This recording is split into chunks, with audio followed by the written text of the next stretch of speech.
Welcome to Serenity Rising, Healing with Cancer. I'm Bron and I want to welcome you to not just a podcast, but to a community, a new way of seeing, feeling and walking through the chaos of cancer. So, my guest today has one of those stories that stops you mid-breath. She was born in Argentina, immigrated to the United States at 31, and at 42 decided to start her Bachelor of Social Work. She graduated at 46 and just weeks later after crossing that stage, she was diagnosed with breast cancer. She's a psychotherapist, a trauma specialist, an inspirational public speaker, and the host of her own podcast, Keeping It Real with Zulma, the swearing therapist. Can't wait for that bit. She is the founder of the Dragonfly Therapy Services, and she survived cancer, abusive relationships, depression, and suicidal ideation. And she has never, not once, seen herself as a victim. In 2025, she celebrated her 60th birthday in Hawaii, and by December of that year, she has moved to Panama, oh my Lord, where she wakes up every morning to the sounds of waves. Her motto, I had cancer. Cancer did not have me. Please welcome Zulma Williams. Welcome, my friend. It is so good to have you here. Thank you so much for having me. We are going to have a lot of fun. We are going to have a great time. Right, so let's get straight to it. I want to hear, how did we get here? So take us through that time of when you went through diagnosis just after starting your new professional life. Yes. So I was, as you said, I was born and raised in Buenos Aires, Argentina. I moved to the United States at 31. At 42, I was working in accounting and kind of like thinking about my future. I'm like, I'm not sure I want to do this for another 25 years. And I always had a passion for helping people. So it was like, okay, I want to be a therapist. I want to fulfill my dream of being a therapist. And for that, I had to go to school. So I started at 42, graduated at 46. I was on track to do my master's. And 6 weeks after graduation, I got diagnosed with breast cancer because life is what happens when you have other plans. So at the very beginning, when I got the diagnosis, my first reaction was, why me? Right. And then at the time, my mom was still alive. So I had my mom, I had a sister, I had nieces, and I had girlfriends. And then I started thinking, if it wasn't me, would I have preferred that was one of them who got the diagnosis? Wow. And the answer is no. So I changed the question from why me to why not me. Yeah. And then I had a decision to make, which was I could sit in the corner and wait to die, or I can stand up and fight. Well, spoiler alert, here I am. So I chose the latter.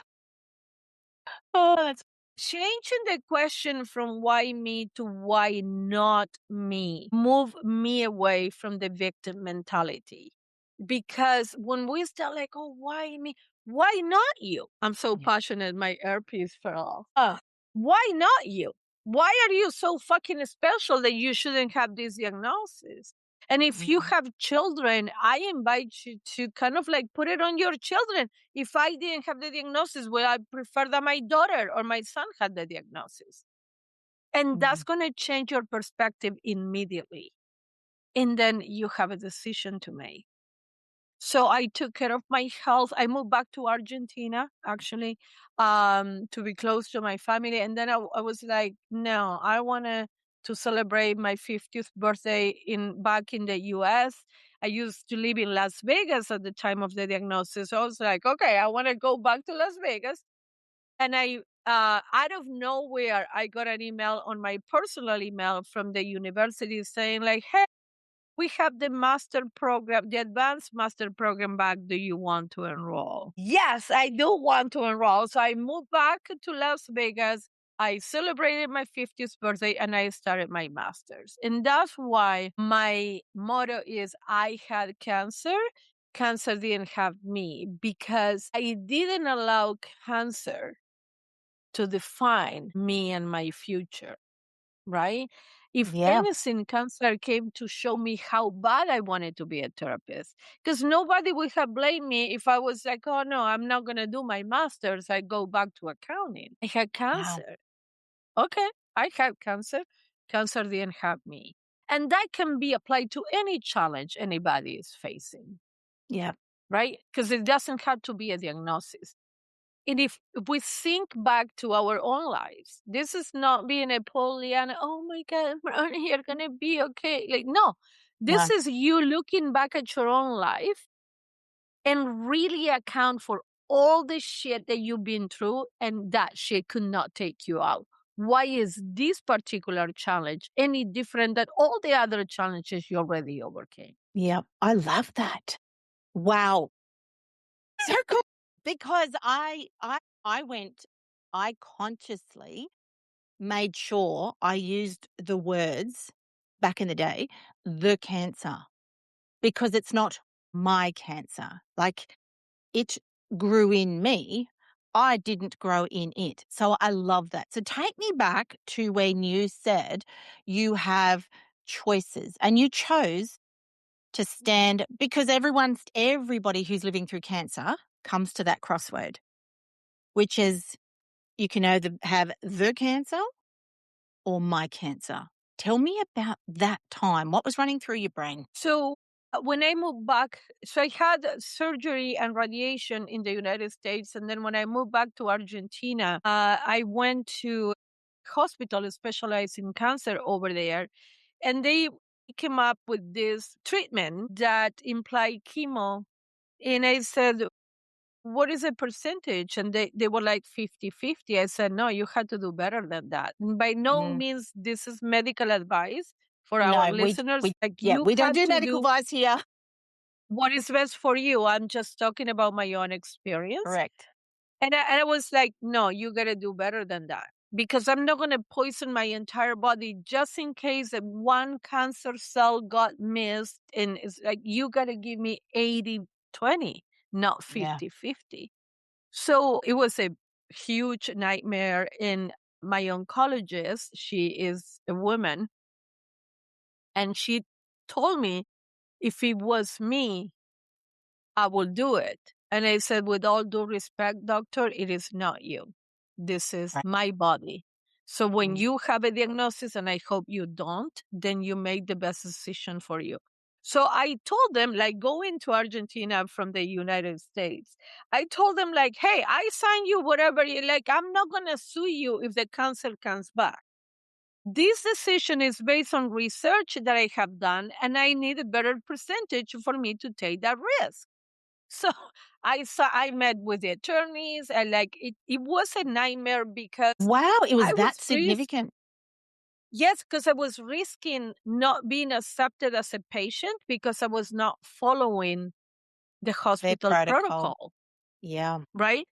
So I signed everything, whatever. And then all of a sudden, because at the time of my diagnosis, I still had my period. So Uh-huh. all of a sudden, I make this big deal, and they come up with a different treatment that it was, I think, don't quote me on that, but I think it was immunotherapy, although they didn't tell Immunotherapy. me that at the time, Mhm. that it was for postmenopausal women. And that's why they didn't offer that to me. But what they did is they induced me into menopause chemically. So Wow. I was getting a shot so I didn't get my period so I can do this treatment. No shit, Sherlock. So see, there was an alternative.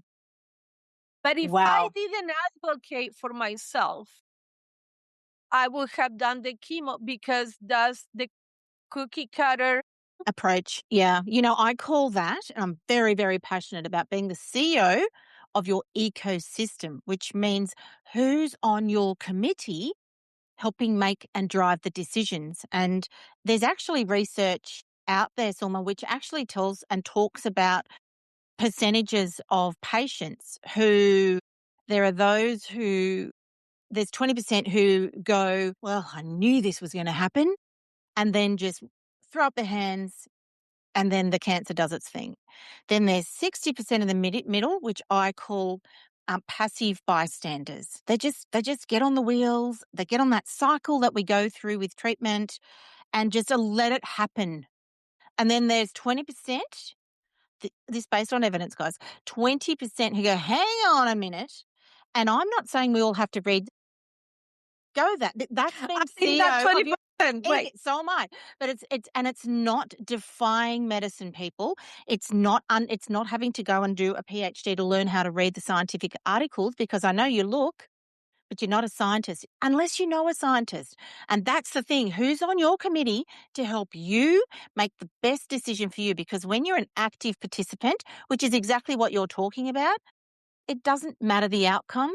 What's important is that you made a decision for you and took responsibility irrespective of that outcome. And this is not about saying no to treatment. This is about being a CEO of your ecosystem, which is your body, and who's on the committee and who gets an opinion. I mean, I remember once, Zulma, I had someone message me and say, Bron, you've got to crush apricot kernels and drink them.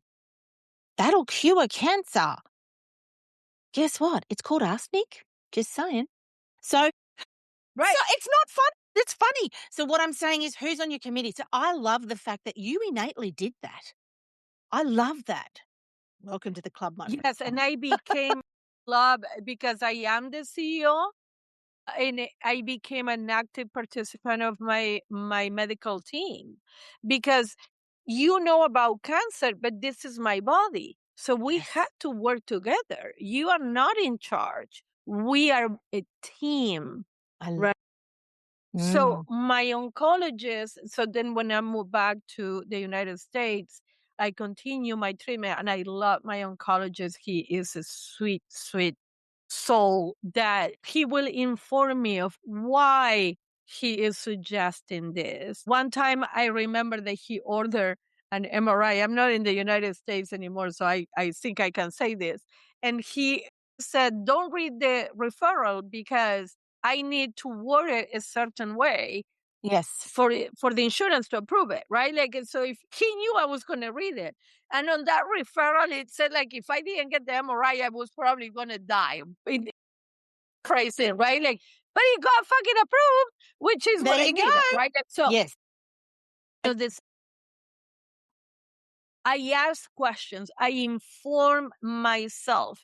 I made an informed decision. It wasn't like, oh, I don't want to lose my hair. I want to know what the percentage is, because you are poisoning my entire body as a prevention for something that I might not have, because I already had the surgery and I had the radiation. What are we talking about? I think there's blood tests now there is blood tests now that actually will tell you whether the chemo will work more than just the blanket effect. But that's great. I love that. Now, the next question, which I ask everybody now that I've got that picture from you, which I'm so excited, is I have my word for serenity. I call it serenity. And yes, it's an old-fashioned word, but we know where it comes from. And it comes from the serenity prayer, as we know, which is, God, grant me serenity to accept the things I cannot change, the courage to change the things I can, and the wisdom to know the difference. So insert whoever you believe in. And my question, Zulma, is what is your word for serenity? My word for serenity is more than one, is to be at peace with myself. Right? So because we make decisions, and we are all geniuses with Monday's newspaper about what happened on Sunday. But at the time that we make the decision, we may not have all the information that came afterwards. So we have a natural tendency to judge ourselves for decisions we made in the past when the information was not available. So how is that fair to us, right? Like, so to me, serenity means that I'm at peace with the decisions I'm making right now. Time, this is the best decision. When I have more information, I might make a different decision. But with the information that I have available to me right now, So as to not be so hard on myself of like, why did I make that decision? So I'm working very hard on being at peace with the decisions that I'm making. And I say congratulations to you, because that's Thank what the you. CEO of an ecosystem does. And that's your path to what I call healing, because not everyone is going to get the option of a cure. So I've been, as you know, I've been in the curable lane, and obviously now I'm in the incurable lane. But do you see how we're all exactly in this space? We are responsible for the now. And it moves me to my next question, which is your motto is, I had cancer, but cancer did not have me. So when did it come to you, and what does it actually mean to live by that on a daily basis? It came to me afterwards, right? Like, so I'm happy to say I'm 14 years cancer free.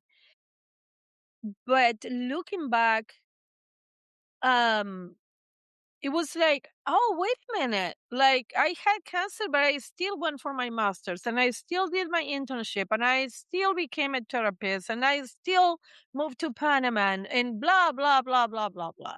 To me, I was looking back and I was like, shit, I didn't allow this to stop my life. Yeah.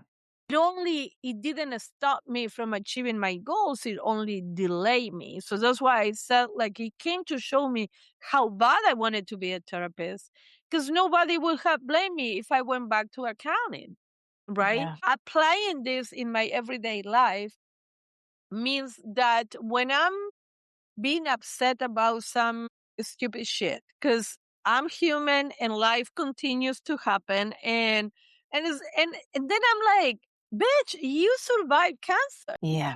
Why the fuck are you upset about this minor thing, right? And it I snap out of that and back to reality, because Yeah. it helps me put it into perspective that if you overcame this, what is it stopping you from pursuing any other goals that you set yourself for, right? Like, so, and it's like when I tell people my story, and I heard this, and I think it's so beautiful that the apple tree doesn't eat the apple.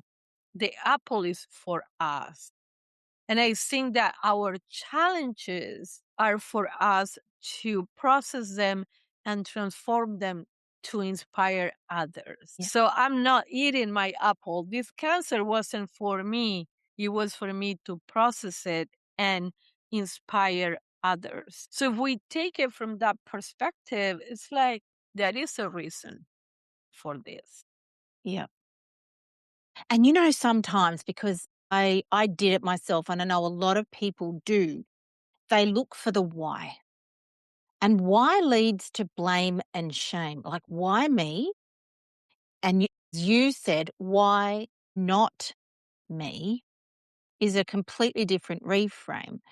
But when you start looking for stuff, guess what? It'll come and it'll look like evidence, but it's not real, because you know what? Quite frankly, bad shit happens to good people, full stop. I encourage everybody to change the question from why did this happen, because even knowing why that happened is not going to make you feel better. To change the question from why to what am I learning from this, because if I can find a lesson on the event that is happening, again, it doesn't have to be a cancer diagnosis, but if I can find the lesson in whatever happened, then I can take advantage of that. So failure doesn't exist in my world, because if shit goes away, I always say we're either happy or we are learning something, right? So if shit goes our way, we are happy. And if it doesn't, we found that information about what not to do. So either way, you're winning. Absolutely.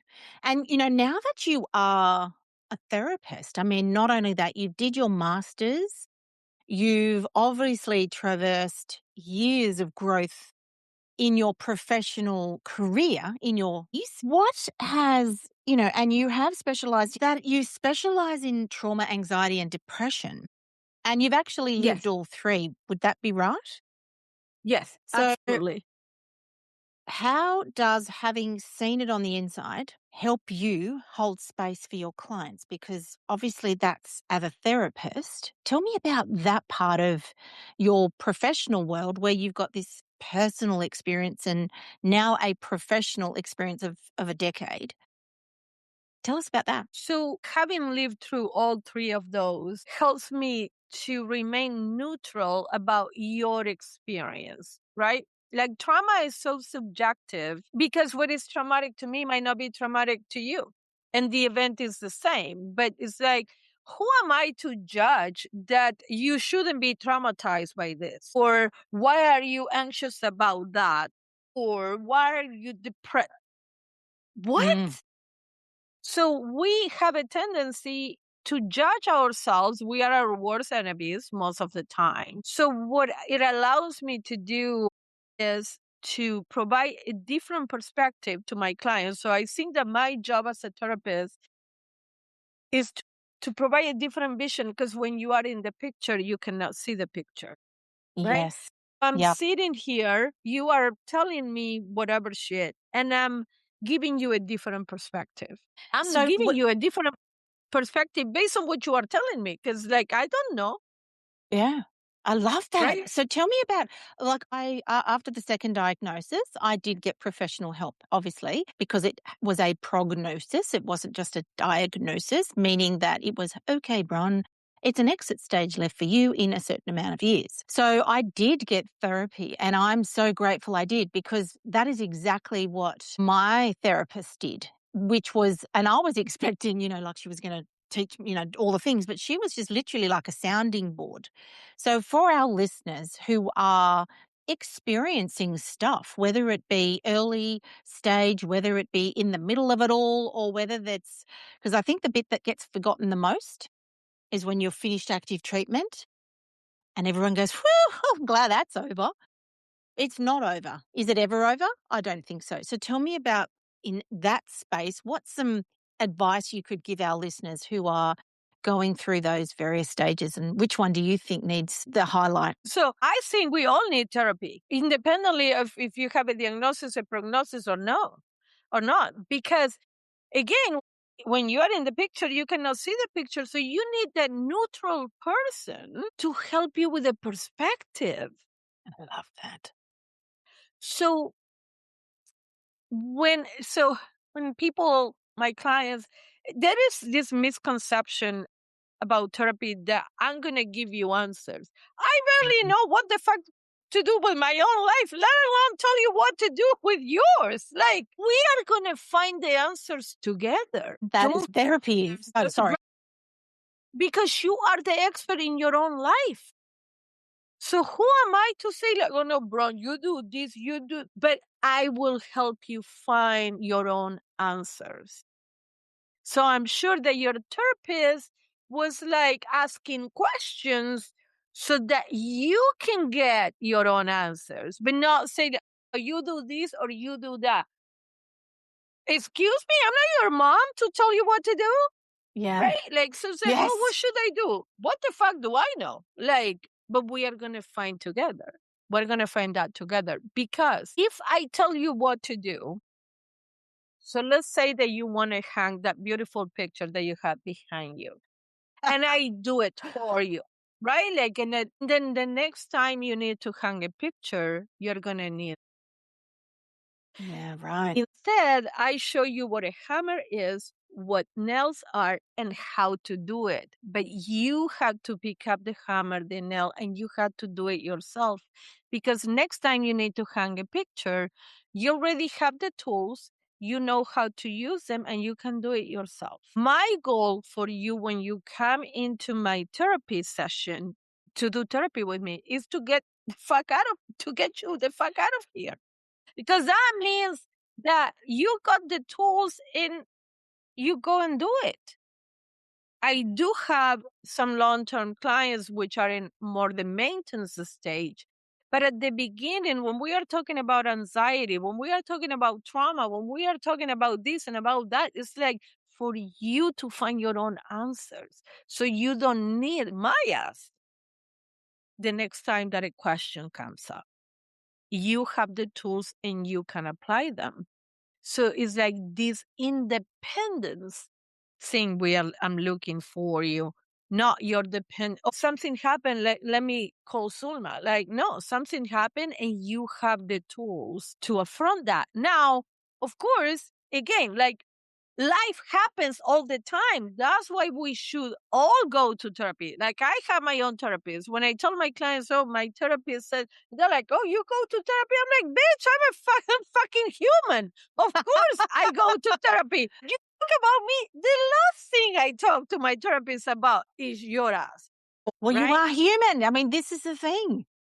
These experts, every expert in every part of what Right. we talk about, they're experts who are humans. So because I experience all the shit that I specialize in, when I have somebody with me, I see those things, the traumatic events or the anxiety or the depression or the suicidal ideation, I see it as an opportunity to help. Because if I sit there with you and I fucking cry with you, we're not going anywhere. But Yeah, right. I cannot sit with you and cry with you. I'll see it as an opportunity to help. So I can remain close enough emotionally to connect with the pain, but distant enough so that we can work on it, right? Like, because that's the friend that hugs you and is crying with you, and then you had to emotionally support your Yes. friend. It's like, I'm the one with the diagnosis. Me, your ass, right? Like, so it's like that balance where it's like I connect with the pain. And sometimes I do cry with my clients, but not to the level that it stops me from helping the situation, right? With helping with a different perspective or a suggestion. One thing that I say is, have you considered blah, blah, blah? Right? Oh, no, I never saw it that way. Boom. Correct. Yeah. Right. Because it's like, okay, now I can see this from a different perspective, and that changes everything. I love that. And, that is why Serenity Project is called the third space, the space between science and soul, evidence and perspective. And the perspective comes from a lived experience. It doesn't mean that everybody that is on your committee needs to have perspective, but you do. You've got the perspective. I've got the perspective. And I feel that that's the important part versus going on, say, social media and seeing influencers who are in this space who are just walking through and sharing their life. That's called perception. That's perception. Yes, ma'am. We're talking about perspective because perspective provides space for you to go, cool, what's next? Not the whole game, like in basketball, not the whole game, but the what's next. Would you agree with that? Absolutely. And it's like, again, it's like you are in charge of your life. So who am I to tell you what to do? Right? We get back to that. And it's like for young people who are, because I started my master's at 50. So, like, my classmates were half my age. And in the shit that Rock we on, were Jeanette. reading, right? Exactly. And the shit we were reading on the book, I experienced, right?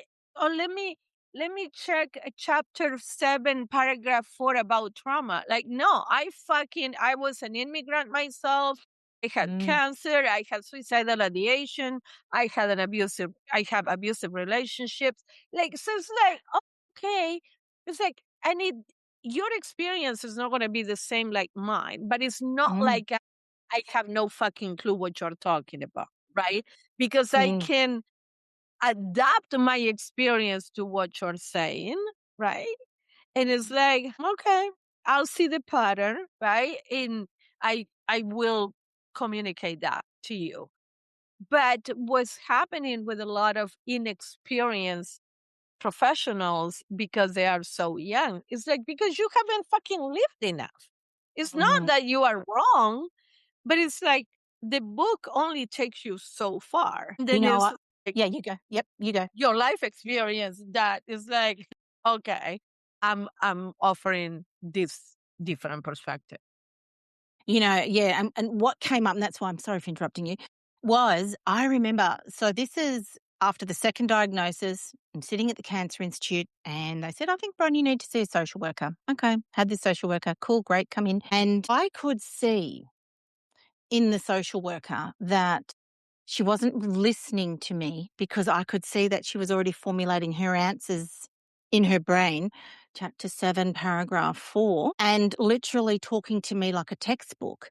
And I'm crying harder and harder. I bet if she thought I was a lunatic, I thought the whole building would have heard me.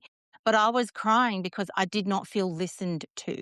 So we go through this whole thing and I'm telling her how I'm feeling. I've got the 5 boys. Oh my God, how am I going to do this? We've done it before. Now we've got to do it again. How are we going to do this? And here she is textbooking me. And then at the end of the conversation, she said, well, I only work Wednesdays and Fridays. So if you need help on any other day, you'll need to speak to someone else. Do you think I went back? No. Do you think it was checked? No. And I'm sharing that facetiously because who's on your committee? If you have someone who's not listening or they're textbooking you, find someone else. And that's where I think just the energy that I feel from you, Zulma, is the fact that you are so passionately creating space for people to find their own, in my world, serenity. Is that not the coolest thing ever? I'm so excited about that. Absolutely. And it's like, because nobody has the answers but you. So have you ever had, I do this with my best friend all the time and I'm like, fucking venting. Yeah. And then I'm like, you're so smart. She said, I didn't say anything. I need to hear myself say out loud in order to come up with the answer.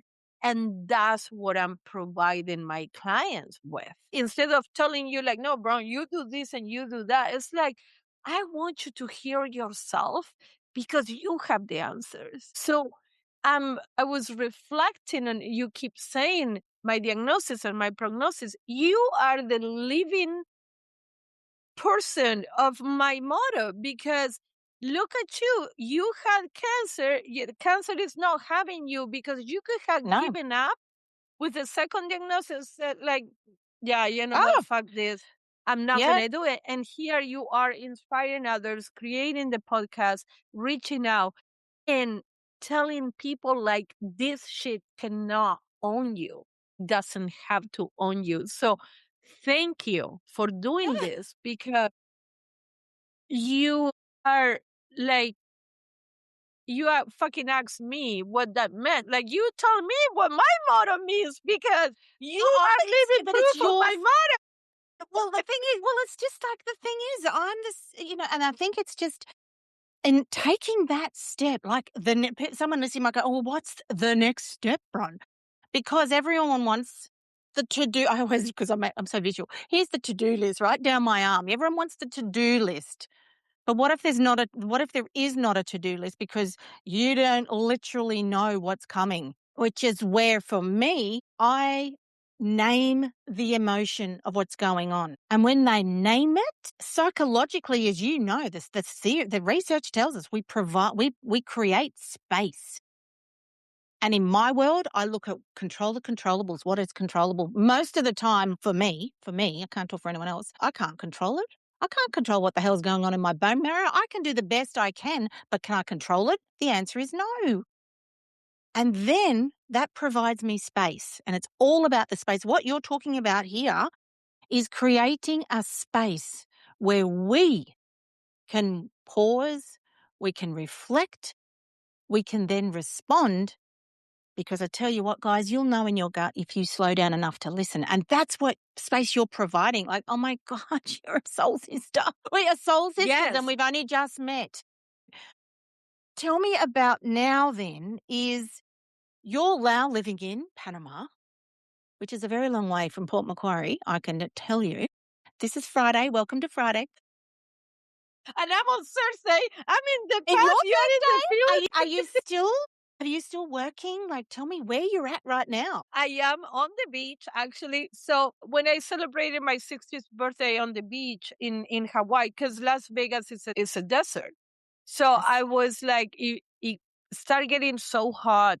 I noticed as I started growing older, I couldn't tolerate the heat.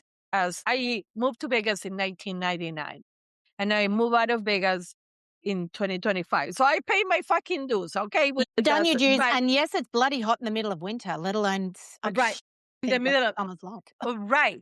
So I was like, okay, I cannot afford to live on the beach in California or Hawaii, but I pray about it.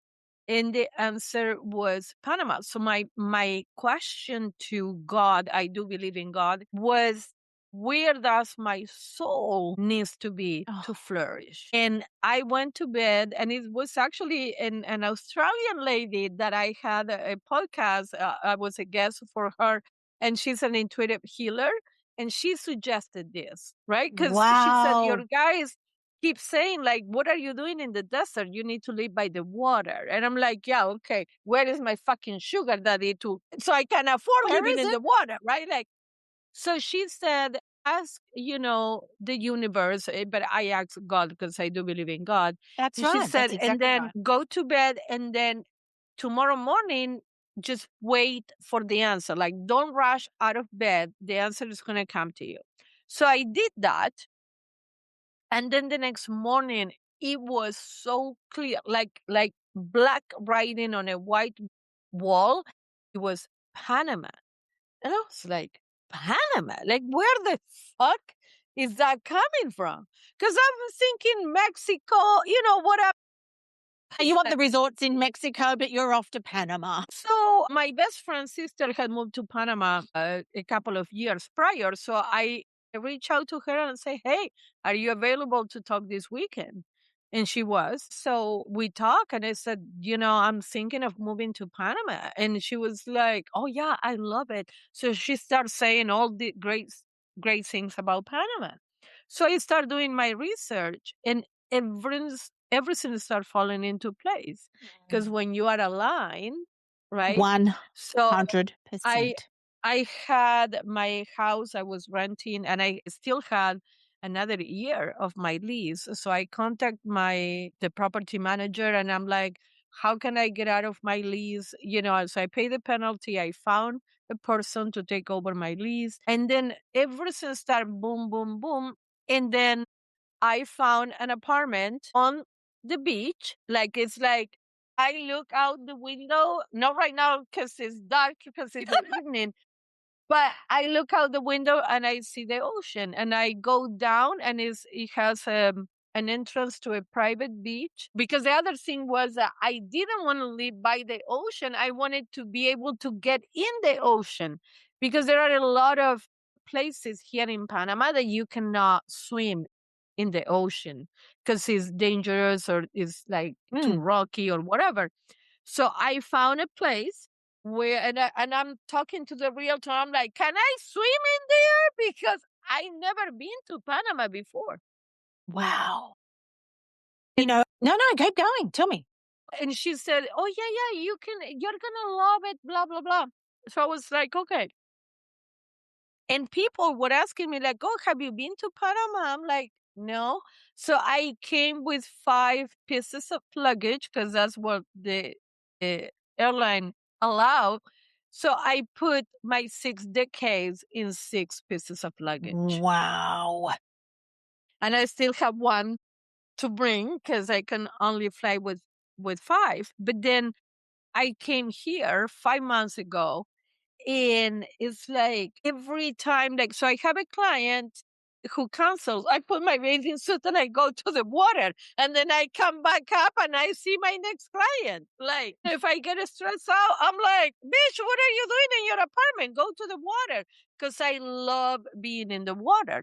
So, and that's my serenity too, right? Because like the ocean Yep. heals not only Yep. my body, Yep. but it heals my soul. Yep. And it's like, I am where I need to be right now, right? Like, and I continue to work with my clients in the United States from here is right now it's only 2 hours difference. So I'm like, oh my God, like with the fucking time difference, it's like, like, can I see Bron? It's like, I'm going to be done. Like, what time is it? And so I started, so my hours were Tuesday, Wednesday, Thursday from 12 to 6 when I was in Las Vegas.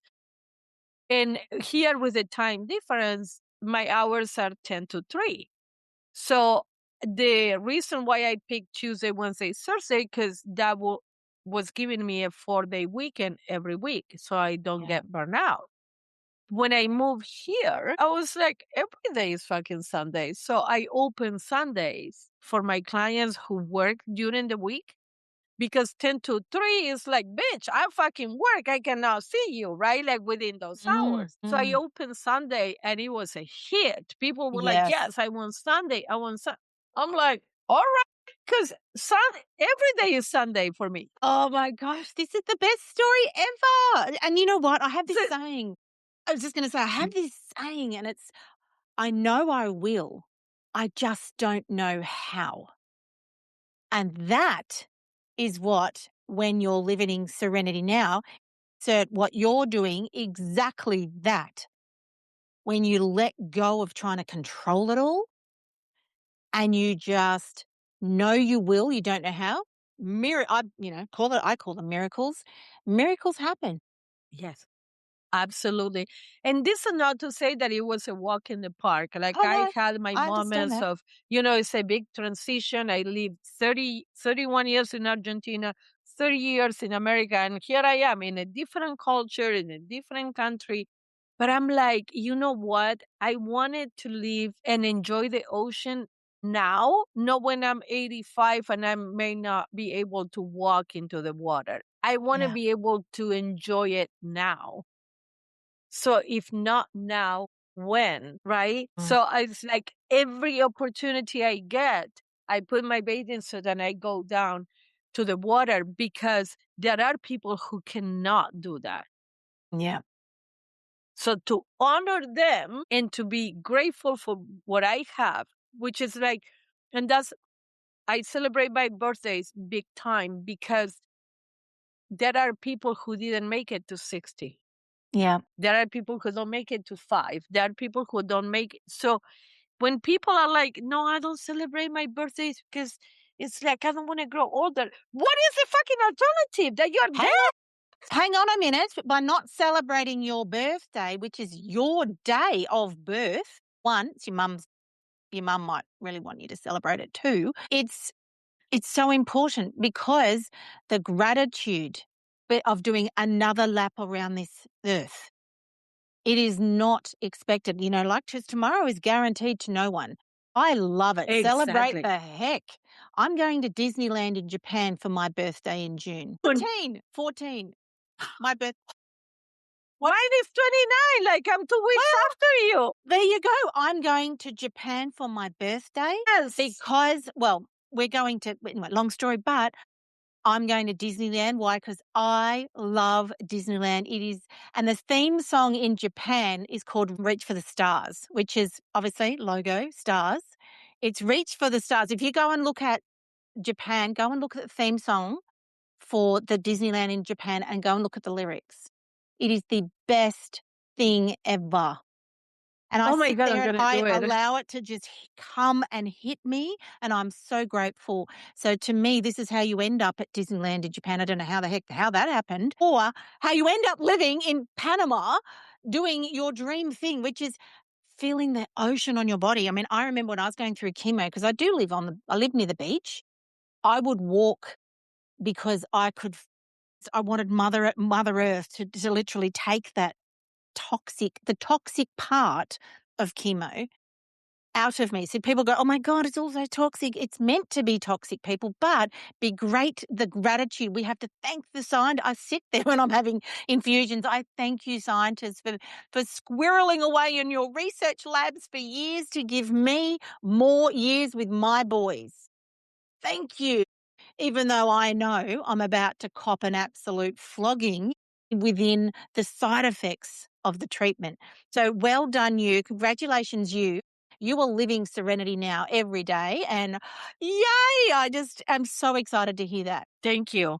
It's like sometimes I look out the window and I'm hearing the ocean from my bedroom window. And I'm like, I created this for myself. You did. Like, I did it. Like, You did. I mean, yes, with the help of God and my friends and my family and all that, but I made the decision. And I found out on Sunday there was already like 40 degrees in Las Vegas and it's not even summer yet. And I was like, that's why the fuck I moved to Panama. Because it's like I suffered, like last year, it was 47 degrees. And it's like, that is not humanly possible. And it's like, no, like, and now I'm like, oh my God, like I've been to Panama City, which is about an hour and a half from where I live. And I miss, like, I spent the weekend there and I was like, I came back and I'm like, Ocean, I miss you. Like, because I was hearing like the traffic noises and the honking of the cars. And I'm like, where is my ocean? Like, I needed that break to really appreciate. When I came back, I opened the window. I miss you for 3 nights, because it helps you appreciate what you have, right? Yes. Because it's like, oh my God, like I don't want to lose perspective of that. Yeah. I love that. I love that. Now that we're getting towards the end of our episode, let's tell our listeners, how can people find you? I know. How can people find you? We're going to put all your links in the show notes. That is one thing I absolutely do. Not everybody does that.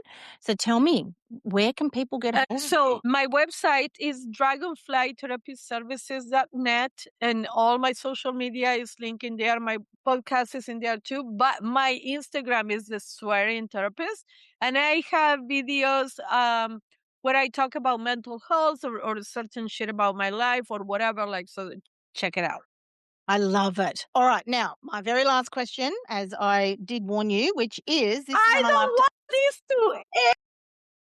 Well, we're creating the timeline, my love. All right. So if someone is listening right now, but they're in the middle of their hard season and they're looking to find their ocean, what's one thing that they can take from this conversation that you would love them, just one thing to take? I would like for them to know, if you woke up today, that means that your mission in life is not complete. Keep putting one foot in front of the other, and you're going to come on the other side of the challenge you're currently facing. Your voice is needed because you are the only one who can deliver that particular message in that particular way. Well, Zulma, I want to say thank you so much. We will absolutely be staying in touch. But thank you. And thank you for being a part of Serenity Rising and sharing your wisdom and your perspective on living through cancer. So for all our listeners, if you haven't signed up yet for our weekly newsletter, please do so. The links are in the show notes as well. And as I always say, make your moments matter, because moments make memories, and that is how we make every day count. Have a good one. Yes. Thank you again. Thank you for having me. Thank you so much for joining me today. It's been great having you here. And what I would love you to do is leave a comment or ask a question using my fan link below this episode and on every episode that we post. I would love to hear your thoughts, your questions, and I'll get back to you. Have a great day and bye.